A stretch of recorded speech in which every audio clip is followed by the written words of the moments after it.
Okay, I just wanted to briefly chat today about TENS frames and how we use them in school.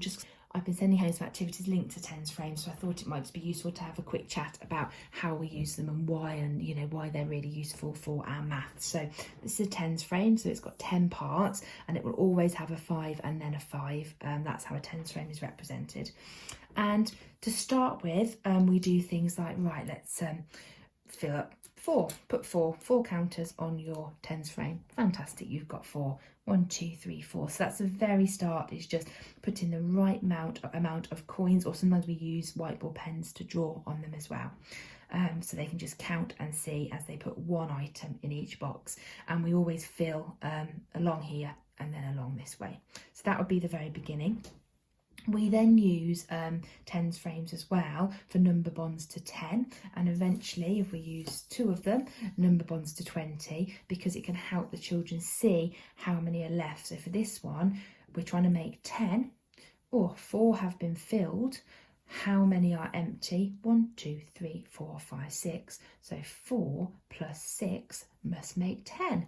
Or what about if we've got 7, okay, 7, how many more to make 10? We know there's 10 because it's a TENS frame, so how many more? 1, 2, 3. So 7 plus 3 and 3 must equal 10. And obviously it works the other way, 10 take away 3 equals 7. So they're really good for number bonds. If you've moved on to number bonds to 20, then obviously you can keep going. So 11, and what makes 20? Well, there's 1, 2, 3, 4, 5, 6, 7, 8, 9 boxes spare. So 11 add 9 must equal 20. So they're really good for number bonds. That's one way we use them. You can also use TENS frames to help with addition and subtraction.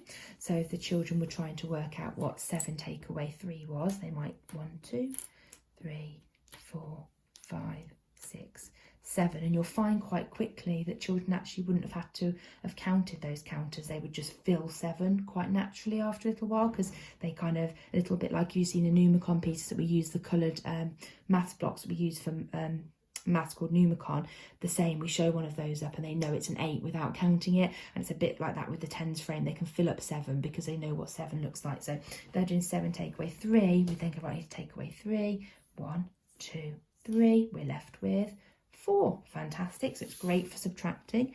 It's also really good for adding. So if you're doing 4 add 2, 4 add 2 more equals 6. And again, the joy of them is actually the children often don't have to count that there's 6 there, because they see that, they see those and they see, oh, that must be 6. So they're really good for adding. So really, they're good for an awful lot of things. The other thing we've been doing quite a lot recently has been learning their teen numbers. We're doing a number a week. So in that case, we've been doing 14 is 10 and 4 more. So obviously that then is really helpful for a TENS frame as well. So 14 is 10 and 1, 2, 3. Oh, it's going to upset me now. I haven't got another red counter. Goodness me, I'll have to go for orange. So 14 is 10 and 4 more. 13 is 10 and 3 more. 12 is 10 and 2 more. 11 is 10 and 1 more. Okay, 2 10s, 10 add 10 is 20. So there's just so many different ways to use them. So making a couple of TENS frames for home can be really useful to have around. Any questions? As always, let me know.